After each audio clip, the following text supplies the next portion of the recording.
아멘. 오늘 말씀의 제목은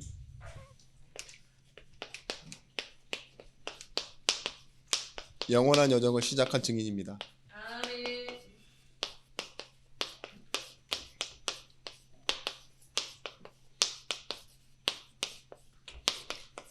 신명기 8장 1절에서부터 16절의 말씀. 오늘 말씀의 구절이 좀 길었는데 여러분들이 굉장히 템포가 빠르게 틀리지 않고 읽어주셨네요. 그 이유가 뭘까요?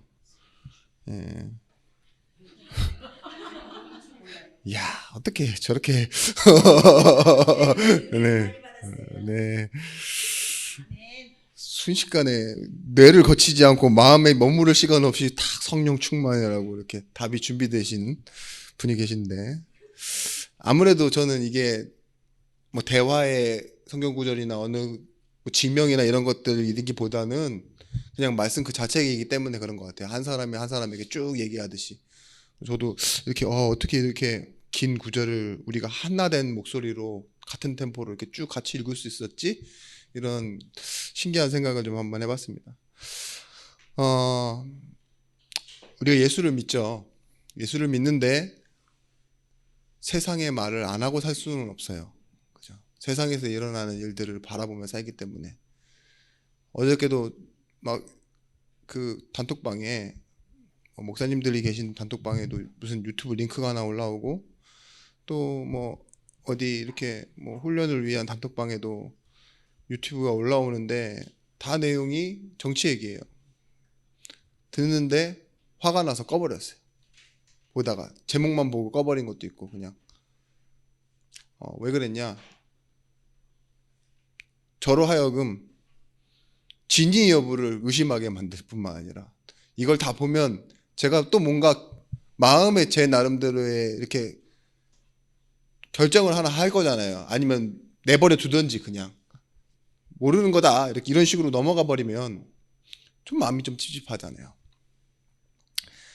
근데 그런 생각 해봤어요. 내가 예수 믿는다고 해서 세상 말을 하는 것이 착각하면 안 되겠다. 내가 예수 믿으니까 세상 말 하는 것도 믿음으로 얘기하는 것 같아요. 그렇지 않거든요. 구분하셔야 돼요. 그냥 세상 말은 세상 말일 뿐입니다. 내가 예수 믿으니까, 목회자니까 이 말은 믿음의 고백이다라고 착각하시는데 특정한 인물을 생각하지 마세요. 거의 대부분이 다 그냥 세상 말이에요. 예수 안 믿고 하는 사람이랑 말이 똑같아요. 그래서 좀 예수 믿는 사람 중에, 물론 예수 믿는 그 상태가 진실하기 때문에 진실하게, 때로는 감정적으로 좀 안 좋게는 성질대로 얘기하시는데, 그 성질대로 얘기해놓고 믿음이다라고 얘기하시면 안 돼요. 제발 부탁드리는데 내가 예수 믿는 것처럼 그런 확신으로 세상 말을 그렇게 확신 있게 얘기하지 마십시오. 무슨 말인지 아시겠죠? 우리가 구원받은 사실과 기도 응답 받고 하나님이 함께 하시는 그 사실은 분명히 확실합니다. 근데 그런 것과 동일한 선상에서 세상 말을 그렇게 확신 있게 하실 필요는 없다고요. 왜냐? 우리는 모르는 사람들이잖아요. 여러분, 만약에 좋은 게 좋은 거고 잘 되는 게 좋은 거다, 그런 가치 편성들 있죠. 또 우리가 예수를 믿음으로 말하려고 하지만 그게 잘 안 될 때가 많아요. 특히 비율의 문제예요. 비율의 문제. 내가 말씀에 진짜 충만해서 뭔가 어떤 일을, 상황을 보고 얘기를 해도 이게 뭐예요? 얼마만큼 내가 이것을 말씀에 근거하기도 하고 하나님 앞에서 내가 진짜 이렇게 정말 중심을 담아서 내 인생을 담아냈느냐, 그 비율이라니까요. 비율. 근데 누가 한 말을 똑같이 하면서 내가 하니까 조금 더 특별한 것처럼 얘기하면 안 돼요. 아시겠죠? 만약에 그렇게 한다면 우리가 이 하는 말을 사람들은 그렇게 이해할 겁니다. 결국 우리가 믿는 구원은, 은혜는 죽어서 천국 가는 걸로밖에 표현하지 못하는. 왜 이런 말씀을 드리느냐? 우리가 그렇게 섞어서 말하는 그런 체질이 되다 보면 섞어서 계속 얘기하잖아요. 그러면 무감각해져요. 영적인 것에. 왜냐? 점점 내가 예수 믿는 것에도 확신이 생기고 세상 말하는 것에도 확신이 생기면 안 된다니까요. 그러다 보면은 둘이 섞이는 게 되게 무감각해지니까 꼭 내가 다 맞는 것 같이 느껴져. 어려운 말을 드렸습니다. 그래서 우리 계속 말씀의 흐름이 겸손은 뭐 하는 것이냐? 내가 내 자리에 서는 것이다 라고 말씀드렸어요. 그 손흥민 아버지 손흥정 씨가 한 말 중에서 이번 아시안컵 경기 축구 하고 있잖아요. 거기서 한 말이 있는데 저는 그 말이 참 감동되더라고요. 그 말이 뭐였냐? 한국은 절대 아시안컵에서 우승하면 안 됩니다. 다른 사람들은 다 우승하기를 바라잖아요. 그래야 기쁘고. 근데 자기의 바람은 그거래요. 한국이 우승 안 했으면 좋겠다고. 그러면서 어떤 말을 하냐? 일본이 우승해야 맞는 거라고. 왜 그런 말 했을까요? 한국 축구는 병들어 있다고. 어떤 것에 병들어 있냐? 몇몇의 스타 플레이어 띄우기. 그리고 그런 것을 통해서 뭐 정신력, 뭐 여러 가지 좋은 조건들을 갖다 놓고 몇몇 있잖아요. 감독 바꾸고 뭐 하고 이러는데 실제적인 노력은 하나도 하지 않는다는 거예요. 투자도 없고. 일본 같은 나라를 봐라. 얼마나 후대를 위한 투자를 많이 하고. 제가 어저께 그 일본의 초중고 이 야구단이 몇 개 있는지 봤더니 일본 야구는요 2만 개가 넘게 있어요. 거기에 그 쇼헤이라는 선수가 야구 글러브를 한 학교에 3개씩만 보냈는데 얼마나 하는 줄 아세요? 60억. 그것도 기부했어요. 오타니 쇼헤이라는 사람, 이 선수가 어마어마하죠. 그런 놀라운 일들이 일어나요. 재생산이 일어나고. 그러니까 잘할 수밖에 없다는 건데 우리나라는 말로만 하고 막 우리의 국력이 결국은 축구인 것처럼 얘기하기도 하고 또 어떤 사람들은 막 손흥민 한 사람에게 너무 큰 기대를 걸어서 뭐 잘했다 못했다 아니면은 거기 축구 경기에서 가장 흠이 됐던 사람 있잖아요. 그 사람 탓 때문에 떨어졌다 얘기하고 이러는데 그거는 아무것도 아니다. 뭐라고 얘기해요? 실제적인 보이지 않는 저변에 있는 힘. 이걸 키워야지 우승해도 당당한 팀이 되는 거라고. 그죠? 그래서 손흥민 씨가 하는 말이 참 양심적인 말이에요. 저는 그게 겸손이라고 생각해요. 제자리. 지금 내 상태를 내가 똑바로 볼 수 있는 거 있죠. 우승하면 병든다 그래요.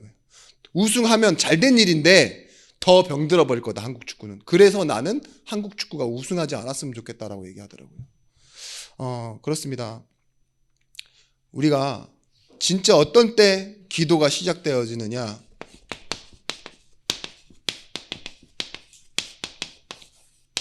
나를 향한 하나님의 계획이 무엇인지 발견되어질 때 기도가 시작됩니다. 근데 우리는 이 나를 향한 하나님의 계획과 상관없이 내가 필요한 것을 가지고 기도하기 시작하잖아요. 그죠? 내가 보는 시점에서 기도를 시작하고.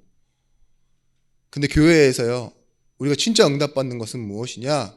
내가 구원받았구나라는 것을 알고 이제 하나님은 나에게 어떤 계획을 갖고 계시지? 이 질문이 시작되어질 때 우리는요, 하나님과 시선이 일치되어지는 거예요. 하나님이 보시는 것을 내가 보고 그래서 내게 필요한 것이죠. 그것을 하나님께서 주신다는 것을 믿게 되어지는 거예요.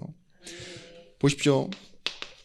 출애굽이라고 하는데 출애굽기에 보시면 출애굽을 한 얘기는 아주 잠깐 나옵니다. 짧게. 더 중요한 것은 무엇이냐? 가나안의 이유예요. 우리가 누구기에 가나안에 가야 됩니까? 가나안에 가서 무엇을 해야 됩니까? 이 이유가 나와줘야 된다니까요. 그런데 출애굽기 14장 11절 말씀 보시면 그들이 모세에게 이르되 애굽에 매장지가 없어서 당신이 우리를 이끌어내어 이 광야에서 죽게 하느냐? 어찌하여 당신이 우리를 애굽에서 이끌어내어 우리를 이같이 하느냐? 이렇게 얘기해요. 죽어도 내가 애굽에서 죽었어야 되는데 내가 왜 여기 있냐? 이렇게 말한다니까요. 매장지가 없어서 여기로 이끌어내서 죽이려고 그러느냐? 아직 못 찾은 거죠. 민수기 21장 5절 말씀 보시면 그 수많은 기적과 응답들을 체험해놓고 하나님의 계획만 보지 못하고 있어요. 백성이 하나님과 모세를 향하여 원망하되 어찌하여 우리를 애굽에서 인도해내어 이 광야에서 죽게 하는가? 이곳에서는 먹을 것도 없고 물도 없도다. 우리 마음이 이 하찮은 음식을 싫어하노라 하며. 자, 보십시오. 어마어마한 축복과 배경을 누리는 이스라엘 백성들이 하는 말을 보시라고요. 지금 뭐예요? 뭔가 하나에 꼽혀서요. 선동당하고 또 뭐하고 있죠? 자기 마음도 완전히 불신으로 가득 찼어요. 이거를 지금 사회학적 용어로 확증 편향이라고 그러죠. 다른 것은 전혀 들어가지 않은, 그냥 자기 안에 있는 걸로만 뱉어내는, 보고 싶은 것 보고 듣고 싶은 것 듣고 말하고 싶은 대로 말하는 그런 아주 이상한 상태인데, 진짜 마실 물이 없었습니까? 진짜 먹을 것이 없었습니까? 하나님 완벽하게 주셨잖아요. 그죠? 이 하찮은 것이래요. 하나님이 주신 것을 보고 이 하찮은 것을 우리가 싫어하노라 하며. 왜 그렇게 말할까요? 광야에서는 애굽에서는 나왔지만 광야를 걷고 있을 때 가나안의 이유를 발견하지 못하니까 이렇게 되어진 것입니다. 여러분, 그래서요, 우리가 부르셨는데 그냥 와라 초청만 한 것이 아니라 이 부르심을 통해서 하나님이 원하시는 응답은요, 교회가 되는 것이었습니다. 아이고 복받고 치유받고 마음의 평안을 얻고 잘 되라, 이게 아니라니까요. 먼저는 뭐예요? 부르심을 통해서 너희가 하나가 되라. 그게 교회예요. 먼저 하나가 되라.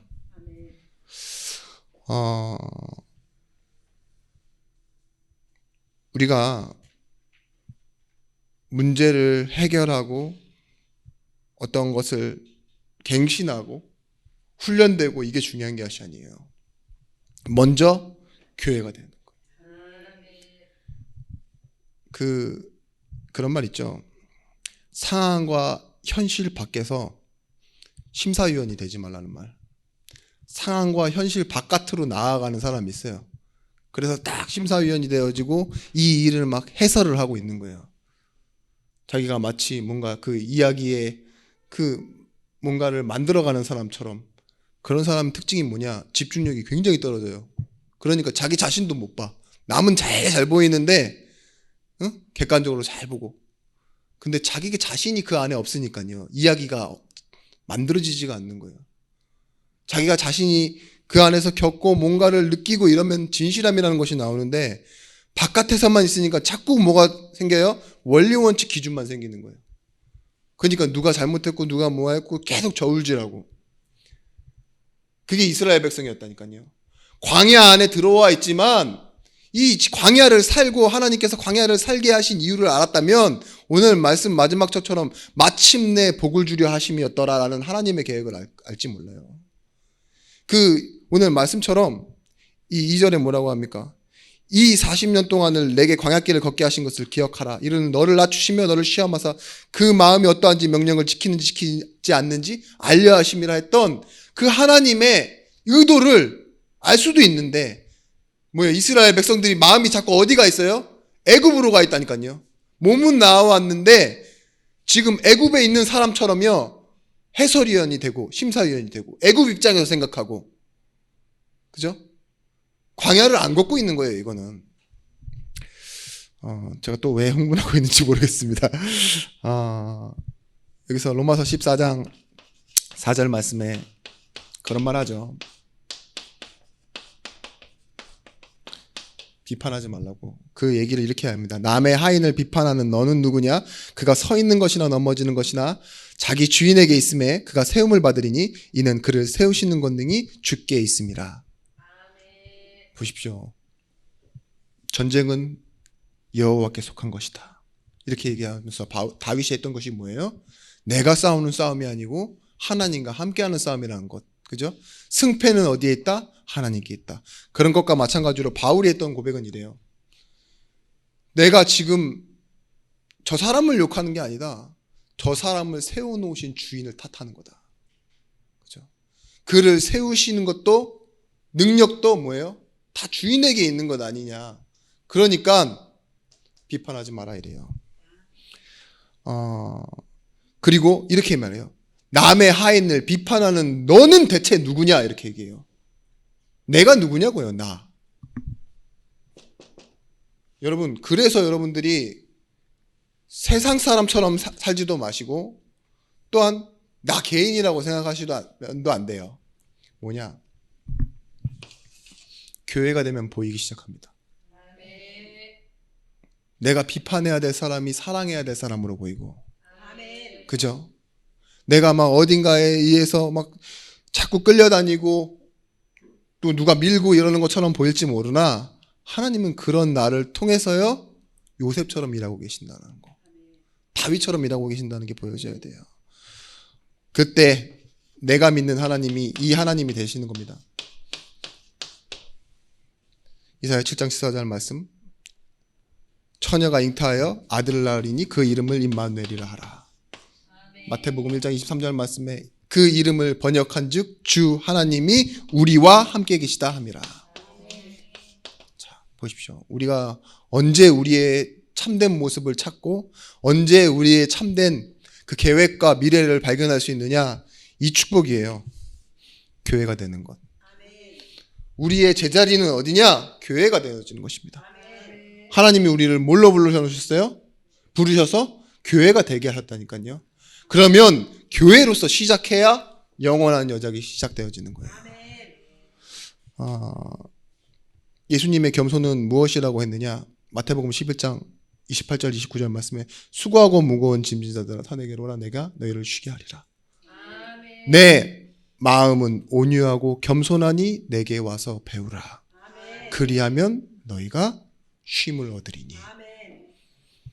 보십시오. 먼저는 예수께 와서 뭘 배워요? 온유와 겸손을 배운대요. 근데 거기서 뭐가 생겨요? 쉼이 생긴대요, 우리에게. 여러분, 많은 것을 해서가 아닙니다. 교회에서는요, 이거예요. 하나됨을 통해서 그 이유가 보이기 시작하는 거예요. 하나 되어지는데 그 하나 될 때 뭐가 보이느냐? 하나님께서 하나 되게 하시는 이유가 보이기 시작해요. 자기 수준으로 자기 입장으로 뭐 객관적으로 어떠한 실력으로 볼 수 있고 볼 수 없는 것들, 그런 것들 있죠. 근데 그런 것들 말고 하나님께서 우리에게 주신 것은 다른 것입니다. 뭐예요? 우리 주 예수 그리스도의 하나님 영광의 아버지께서 지혜와 계시의 영을 너희에게 주사 하나님을 알게 하시고. 하나님이 주셔야지만 볼 수 있는데 여기서 주요 단어입니다. 우리, 주, 예수, 그리스도의 하나님, 우리의 주입니다. 모든 것을 다스리시는 주, 그분이 세상을 구원하신 예수 이름이고 십자가에서 모든 사역을 마치시고 완성시키신 그리스도라는 거. 이게 가장 핵심적인 단어입니다. 우리 주 예수 그리스도. 자, 이분이 뭘 주신다고요? 지혜와 계시의 정신을 주사 하나님을 알게 하시고. 이분이 알게 하시지 않으면 모른다 이거예요. 근데 우리는 뭐예요? 그 영원한 비밀, 구원의 비밀을 이 우리 주 예수 그리스도를 통하여 알게 되어진 것입니다. 이분이 어디에 계시느냐? 고린도전서 3장 16절 말씀에 우리 안에 성전 삼고 우리 안에 계십니다. 요한복음 3장 16절 말씀, 하나님이 이처럼 세상을 사랑하사 독생자를 주셨다고 했어요. 근데 보세요. 우리 안에 지금 와 계신 분이 누구의 보내심을 받은 분이에요? 성부 하나님. 이 세상을 사랑하사 독생자를 주셨다고 그랬어요.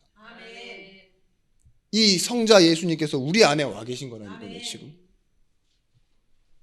이걸 보고 뭐라 그러냐? 원네스. 이게 교회입니다. 성부 하나님이 예수를 보내셨는데 그 사랑하심을 위해서 이루시기 위해서 보내신 그 예수께서 지금 어디 안에? 내 안에. 이게 교회입니다. 분명히 모세가 미디안 광야에서 이렇게 부름받았을 때 자꾸 뭐라 그래요? 자격 운운하잖아요. 나는 안 된다고. 나이도 있고 나중에 뭐랍니까? 말도 못한다고. 근데 출애굽기 14장 11절 말씀에 여호와께서 그에게 이르시되 누가 사람의 입을 지어졌냐? 누가 말 못하는 자냐? 못 듣는 자나 눈 밝은 자나 맹인이 되게 하였느냐? 나 여호와가 아니냐? 입과 눈과 모든 것을 보게 하시고 말하게 하시는 분이 누구시라고요? 난데 그 창조주 앞에서 나는 못한다라는 말이 뭐하느냐? 내가 너를 보냈노니 가라 이러잖아요. 누가 보냈다고 해라? 내가 보냈다고 해라. 나 여호와가 보냈다고 해라. 스스로 있는 자가 보냈다고 해라. 이렇게 말씀하시죠. 이 모세가 드디어 교회로서 하나님의 것으로 보기 시작하고 말하기 시작하는 순간입니다. 보십시오. 분명히 이스라엘 백성들은 홍해 앞에서 이게 뭐야 이러잖아요. 우리를 왜 죽게 만드냐 원망하잖아요. 그때 뭐라 그래요? 모세가 이걸 누리는 거예요. 너희는 가만히 서서 오늘날 너희를 위하여 행하시는 여호와의 구원을 보라. 지금 교회로 시작한 거예요. 맨 처음엔 자격운운하잖아요. 난 늙었고 말도 못하고 안 된다 이랬는데 하나님이 시작하시는 일을 보고 하나님의 보내심을 받고 부르심으로 들어오니 지금 이 앞에 있는 홍해가 문제가 되지 않아요. 아직 일은 일어나지 않았어. 근데 뭐라고 해요? 여호와께서 행하시는 구원을 보라 말하십니다. 우리도 그렇습니다. 뭘 보느냐? 모세와 같이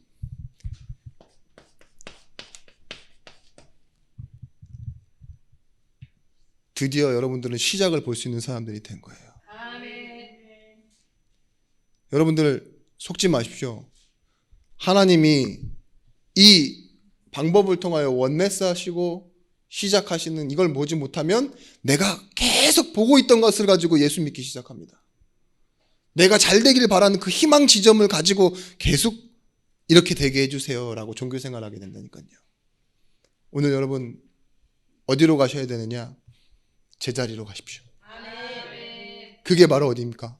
교회의 응답이 시작되어지는 곳. 분명히 하나님은 이 땅을 향한 구원의 계획을 가지고 계세요. 그게 먼저는 나에게 있었고 그게 가정이고 그게 민족이고 세계입니다. 오늘 성부 하나님이 뭐 했다 그랬냐? 아까 말씀처럼 요한복음 3장 16절 말씀처럼 이 땅을 사랑하라는 말은 죄를 짓고 타락한 그 인간을 향한 사랑을요 하나님께서 시작했다는 거예요. 우리가 아직 죄인 되어 있을 때 우리는 아무것도 반응하지 않고 하나님께 구하지 않았을 때 하나님은요 시작하세요. 그 시작이 뭐였습니까? 사랑입니다. 그런데 성자 예수님께서요 이 일을 이루기 위해 빌립보서 2장 5절 말씀 본체이신 자신을 포기하기 시작하셨어요. 동등됨을 취하지 아니하시고 이 영원한 계획에 원네스 되시기로 하신 거예요. 성부 하나님의 구원의 계획, 그 사랑의 계획에 자신이 원네스 되어지는 방법이 뭐였어요? 근본 하나님의 본체시나 동등됨을 취할 것으로 여기지 아니하시고 종의 형체를 가지시기 시작. 그리고 이 땅에 오셔서 뭐 하셨어요? 죽기까지 말씀에 복종하였어요. 그런데 여기에서 하나님의 성품인 성령은 뭐하고 계셨느냐? 로마서 8장 26절 말씀. 우리는 마땅히 구할 바를 알지 못하나 말할 수 없는 탄식으로 우리를 위하여 하나님께서 간구하고 계신다. 보십시오. 왜 성령님께서 기도하십니까? 성령도 여기에 원네스되어 계시기 때문에 그래요. 스스로 따로 움직이시는 분이 아니에요. 성령을 신학적으로는 뭐라고 하냐? 계시 의존 사역. 그거 외에서는 성령은 따로 전혀 운행하시지 않는다라고 말해요. 말씀을 이루는 사역을 하시기 위한 역할을 성령이라고 해요. 그걸 보고 계시 의존 사역. 말씀에만 움직이신다. 근데 뭐라 그래요? 이 성자 예수님,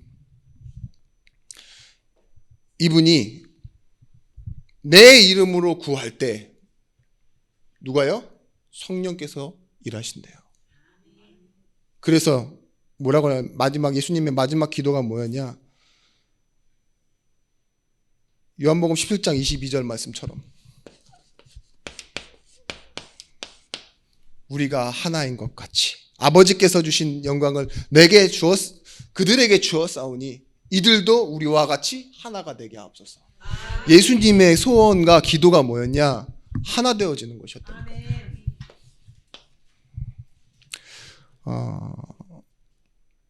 우리는요, 뭘 보느냐? 그 하나님의 계획을 성취하셨습니다. 요한복음 19장 30절 말씀, 완전히 다 이루셨어요. 다 이루었다 이렇게 말씀하시죠. 와, 죽은 게 끝인데? 근데 아니에요. 하나님께서요, 그 죽으신 예수를 붙들어 뭐 하셨어요? 부활하게 하시고 모든 이름 위에 뛰어난 이름을 주사 이렇게 말씀하셨어요. 로마서 6장 10절 말씀, 그가 죽으심은 죄에 대하여 단번에 죽으심이요 그가 살아계심은 하나님께 대하여 살아계심이니. 히브리서 10장 10절 말씀, 이 뜻을 따라 예수 그리스도의 몸을 단번에 들이심으로 말미암아 우리가 거룩함을 입었느니라. 우리가 이를 통해서 뭐가 되어졌냐? 세상과 구별되어졌다고요. 교회로 거룩함을 입었습니다.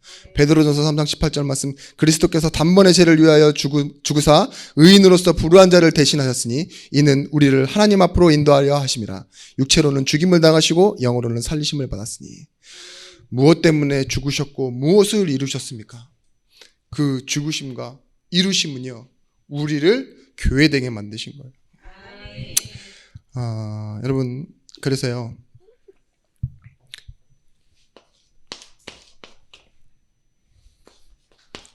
우리가 진짜 봐야 될 것은 영적인 것이고, 이 영적인 것이 영원한 것입니다. 눈앞에 있는 것들은 금방 사라져요. 다 유통기한이 있어요. 유효기간이 있고. 그런데 우리가 이제 봐야 될 것은 뭐냐? 말씀드렸듯이 마태복음 11장 28절 말씀, 29절 말씀에 나는 마음이 겸손하고 온유하니 내게 와서 배우라 이렇게 말해요. 뭐예요? 제자리를 찾아가시는 그 방법이에요. 예수님이 어디에 계셨습니까? 자기에 있으실 그 자리에 계셨던 거예요. 그게 십자가였습니다. 그것을 통해서 뭐예요? 구원을 완성해내시잖아요. 온유라는 말은 따뜻한 마음이라고 알고 있는데 그 따뜻한 마음이 어떻게 해야 생길 수 있을 것 같아요? 성경에서는 이 온유란 말을 뭐 하느냐? 훈련의 끝을 말하는 거예요. 훈련이 훈련되면 뭐예요? 이제는요, 그 필요할 때 힘을 통제할 수 있는 거 있죠. 그걸 보고 온유라고 했어요. 마치 말을 데려다 훈련시켜 놓고 뭐예요? 그 말은 옆으로 걷기가 힘들다면서요. 딱 옆으로 걷는 말은 그때부터는 경주마가 된대요. 몇 억 단위로 올라간다고. 뒤로도 걷고 그런 말들 있죠. 그런 것처럼 그 훈련이 잘 된 것을 보고 성경에서는 온유라고 했어요. 예수님이 어떻다고요? 제자리에 계실 뿐만 아니라 이 훈련 속에 있는 거예요. 예수님 또한 그 말씀을 따라오셨다고요. 그래서 뭐 했어요? 이 온유하심 가지고 죽기까지 복종하셨어요. 근데 그걸 보고 뭐라고 해요? 너희도 와서 배우라 이렇게 말하세요. 여러분, 강제적인 것이 아닙니다. 순종이었어요. 순종. 자발적으로 나오는 것. 뒤에도 나올 건데요. 이 것을 가지고 뭘 할 수 있느냐? 하나님의 말씀. 이 언약을 가지고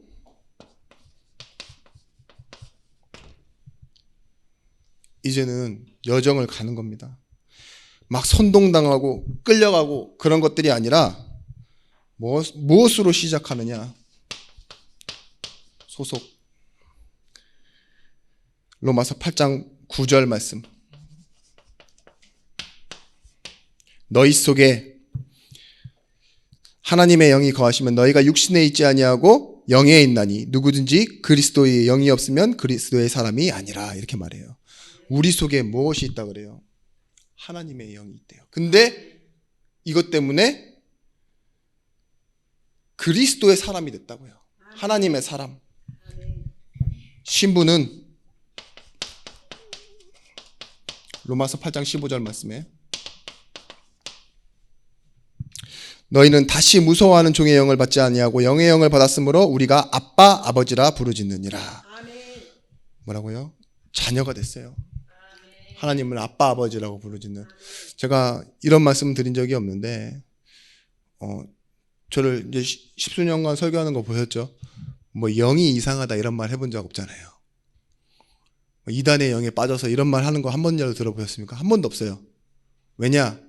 저도 긴가민가한 건 얘기 안 하거든요. 이게 신학적으로 맞나? 이런 고민을 항상 하면서, 이게 이단에 빠진 사람들, 그 가족들은 얼마나 마음이 아픈 텐데 무슨 영이 이상해서 뭐 이렇게 빠진다 그럴까? 내가 마음이 안 좋더라고요. 근데 오늘 말씀 보다 보니까 그런 생각이 들어요. 왜 이단 사이비 막 이런 데 끌려가서 어려움 당하느냐? 종의 영을 받았기 때문에 그래요. 오늘 말씀 나오잖아요. 종의 영을 받지 아니하고 뭐예요? 양자의 영을 받으면 아빠 아버지라 부르게 되는데, 종의 영, 사단의 영, 악한 영들 가운데 사단의 불순종의 영, 그런 영을 받으면 뭐예요? 당연히 종이니까 뭔가 섬겨야죠. 우상 숭배하고 교주님을 아버지라고 하고 뭐 이런 식으로 가야 되지 않을까요? 아마 그래서 이단의 영이 뭐 이렇게 얘기하시는 목사님들 그런 것 때문에 그런 얘기 하지 않을까 싶어요. 근데 우리는 어떤 영을 받았느냐? 하나님의 영. 그래서 하나님을 아빠 아버지라 부르요. 우리에게는요, 이 신분을 따라온 권세가 있습니다. 그리고 증거도 나타나게 되어 있습니다. 그것이 뭐냐? 로마서 8장 16절 말씀에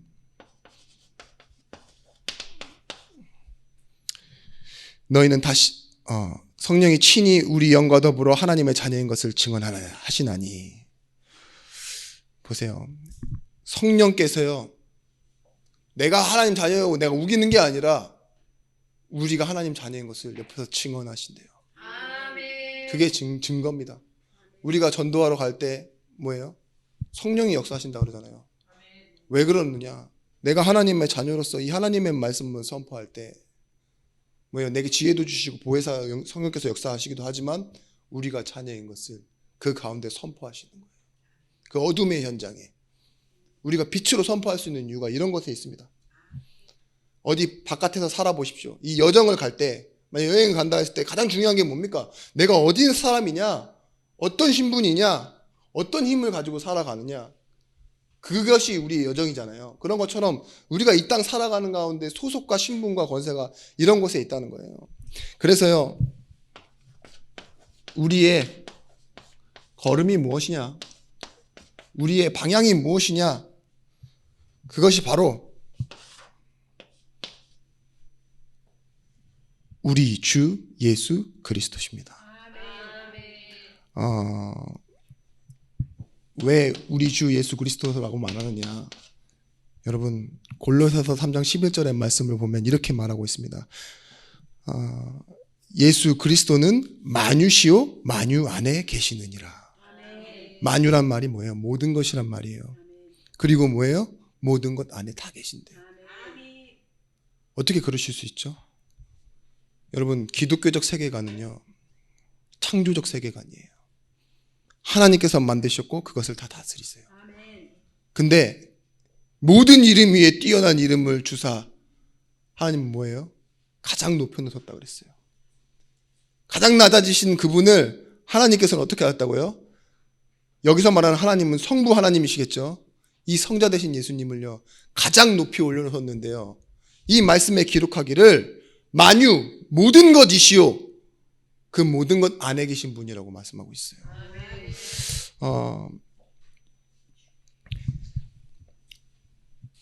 말씀에 뭐라고 하냐, 에베소서 1장 3절 말씀, 찬송하리로다. 우리 주 예수 그리스도의 아버지께서 하늘에 속한 모든 신령한 복을 주시되, 이렇게 말하고 있어요. 대, 의문형으로 말했는데 주시되, 결론형입니다. 주시되.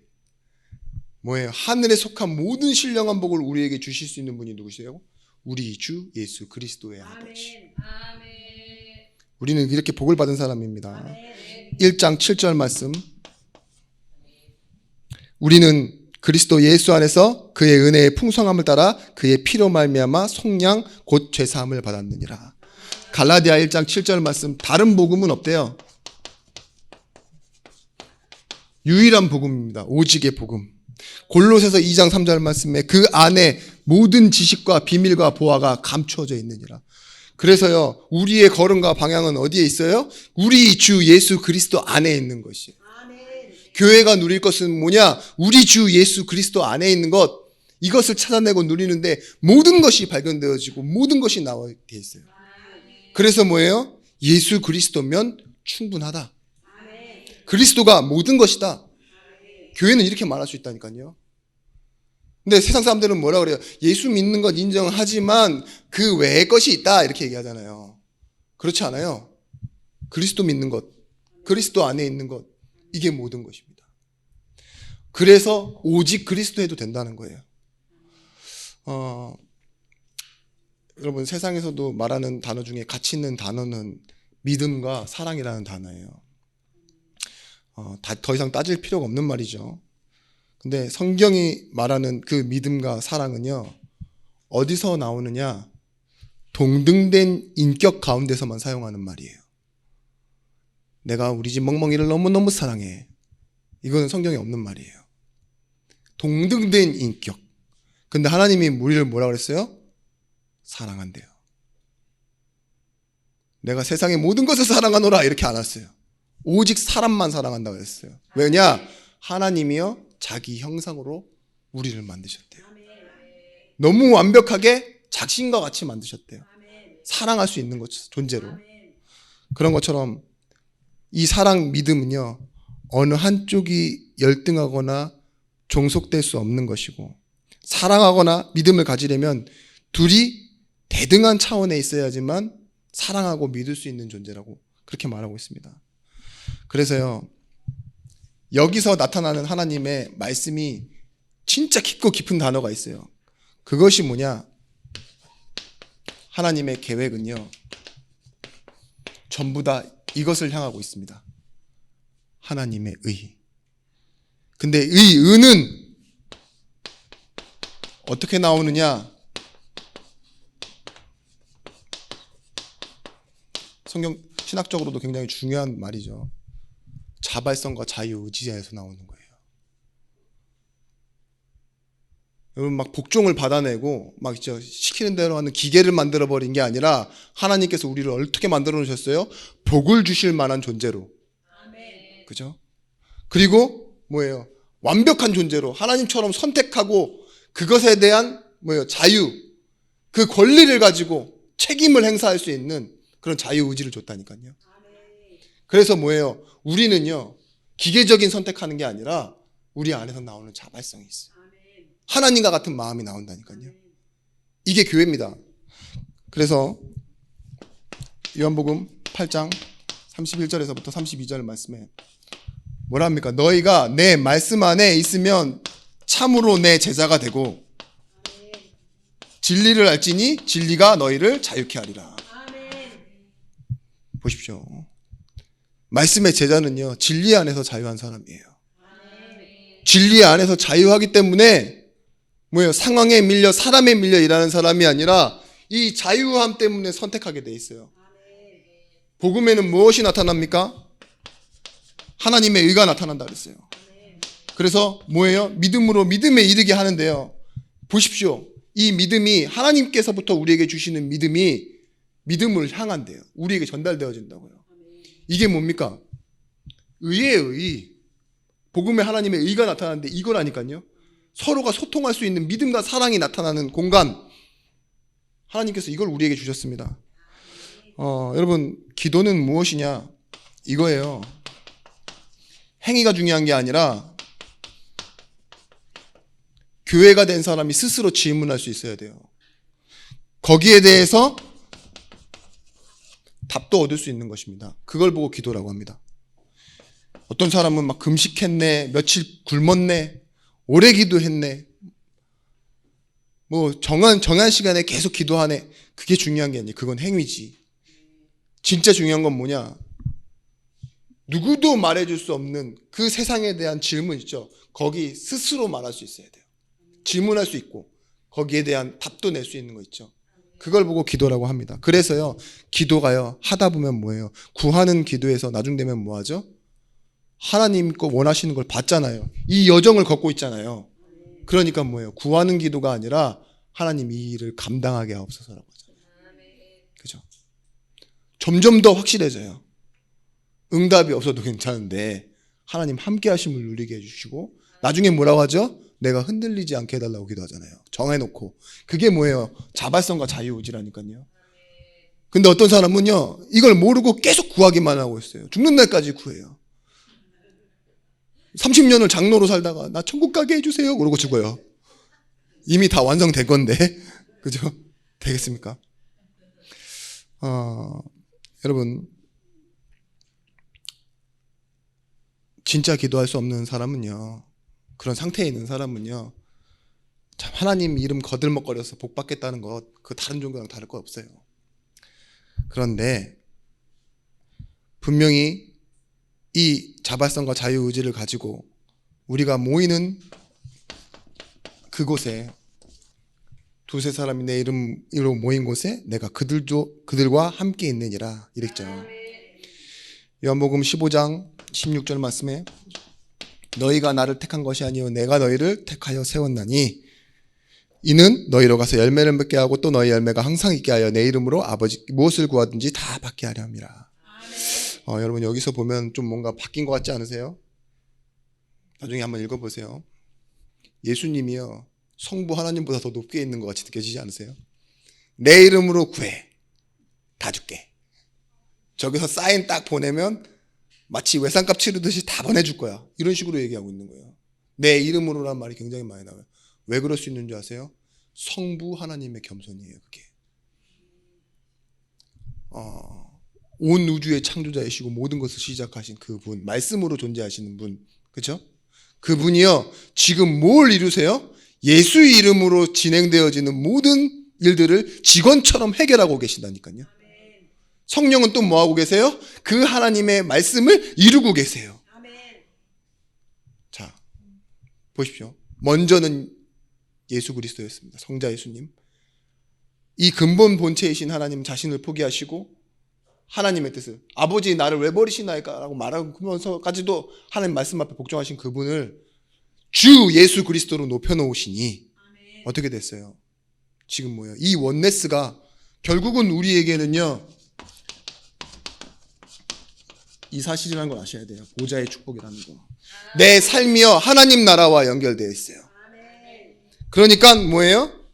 지금 이 땅에서 푸는 것이 하늘에서도 풀리고, 이 하늘에서 메인 것이 땅에서도 메이고, 이렇게 하나님 하늘의 일이 땅의 일이 되고 땅의 일이 하늘의 일 되어질 수 있도록 하나님께서 보좌의 일, 그게 원냈습니다. 내 삶과 하나님의 이 계획이 엮여 있는 것, 그래서 하나가 된 것, 성부 삼위일체 트리니티라고 하죠. 그 삼위의 하나님이요 지금 뭐예요? 내 인생의 모든 부분에서 응답으로 나타나는 것, 그 원네스의 축복인 것이죠.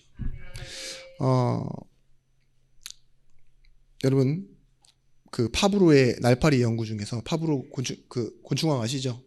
파브로 곤충기의 그 파브로가 날파리를 이렇게 연구했어요. 날파리는 무조건 앞에 있는 날파리를 따라간다. 그런데 정작 맨 앞에 있는 리더는 아무 목표도 방향도 없이 날아간다. 보세요. 뒤에 있는 파리들이요, 날파리들이요, 무조건 질서정연하게 앞에 있는 리더 파리를 따라가는데요, 정작 리더 파리는요 뭐 한다고요? 아무 방향 없이 날아간대요. 원칙 없이. 그죠? 놀라운 사실입니다. 이거 파브르가 발견한 거예요. 여러분, 우리도 지금 이런 것 같아요. 그렇게 열심히 날다가 7일 만에 땅에 떨어져서 죽는 날파리처럼 우리도요, 교회라는 흐름, 시대라는 흐름, 뭐 있죠? 여러 가지 내가 알고 있었던 내 인생이 어떠한 보여지는 것을 아주 원리 원칙과 성공이라는 틀을 갖춰서 따라가고 있는데 그게 뭔지 잘 몰라요. 그렇게 살면 잘 사는 줄 알았는데 잘 모른다니까요. 언제 알 수 있느냐? 우리가 교회되어 있고 예배하는 이 시간, 지혜와 계시의 정신을 주사 하나님께서는 영원한 것으로 우리의 단 한 번뿐인 인생을 이 하나님의 영원한 나라와 연결시켜 버리셨습니다. 아멘. 그 응답이 우리에게 일어나는 거예요. 아멘. 여러분, 그래서요,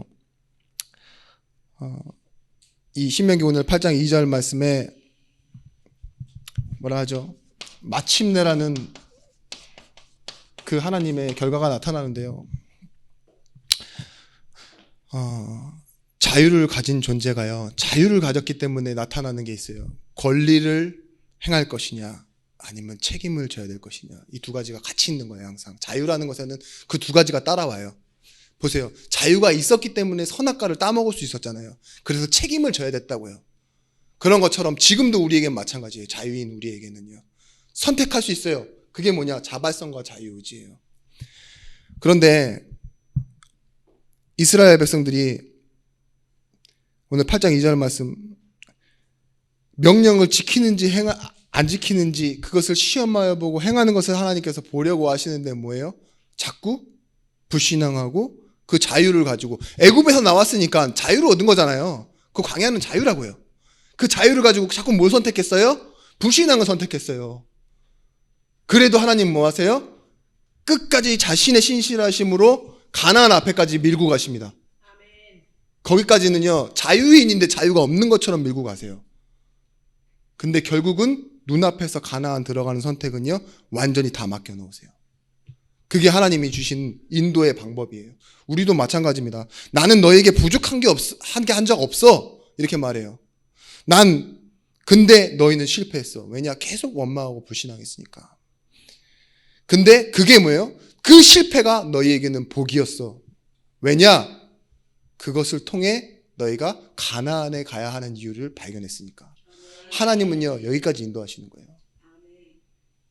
실패한 이스라엘 백성들 광야에서 원망 100번 했냐, 1000번 했냐, 10,000번 했냐, 횟수는 중요하지 않아요. 그게 너에게 복이었어요, 하나님은.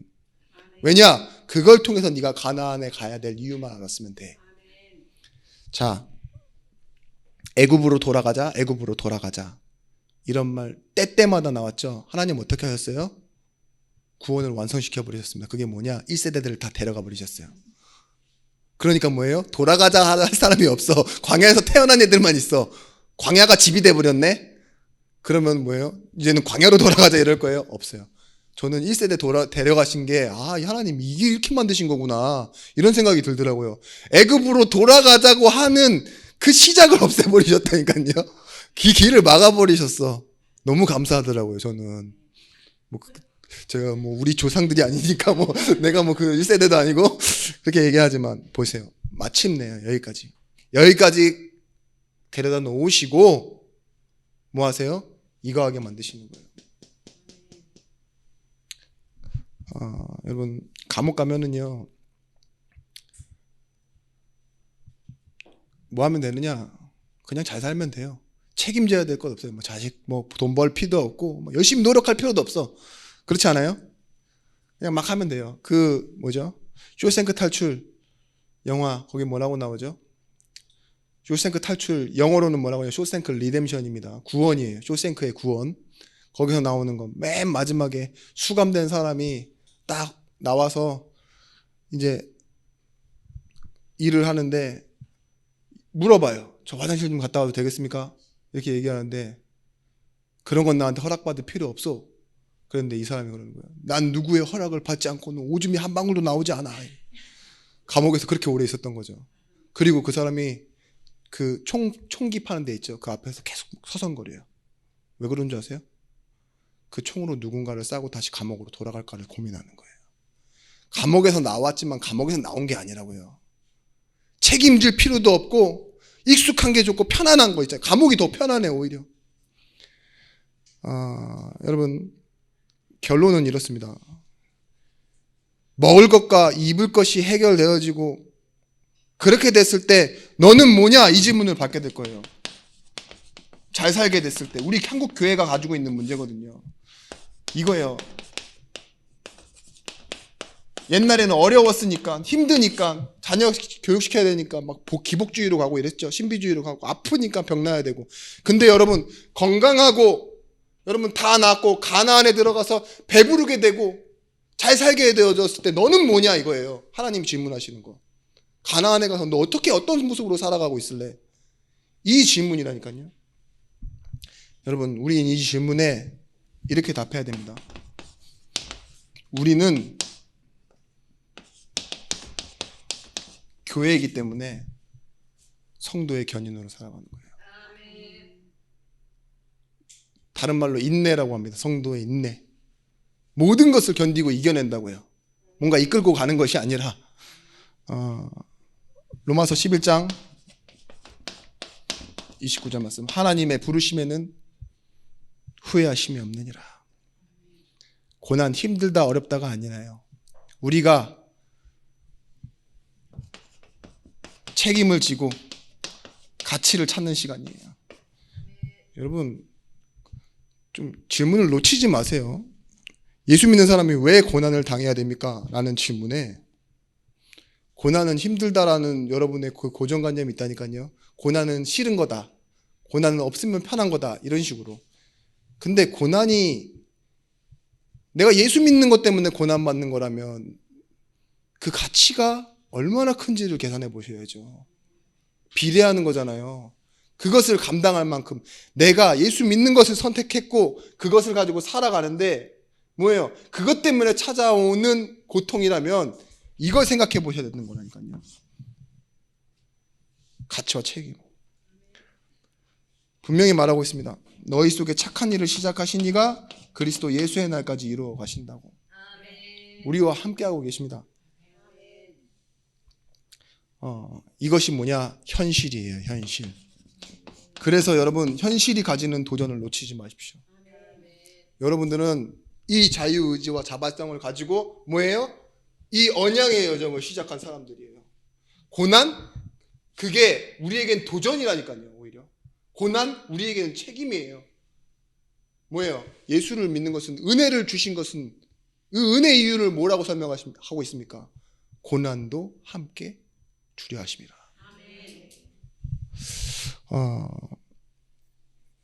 디모데후서 2장 12절 말씀입니다.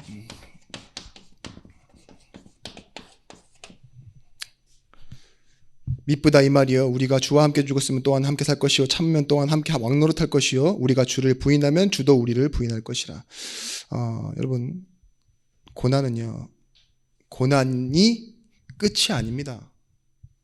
고난은요 과정이에요. 과정. 보십시오. 우리가 학교를 다닐 때 학교 다니는 게 고난이죠. 안 그래요? 어떤 사람은 좀 미친 사람은 좀 행복하다 그러는데 근데 학교 다니면 뭐 해야 되냐?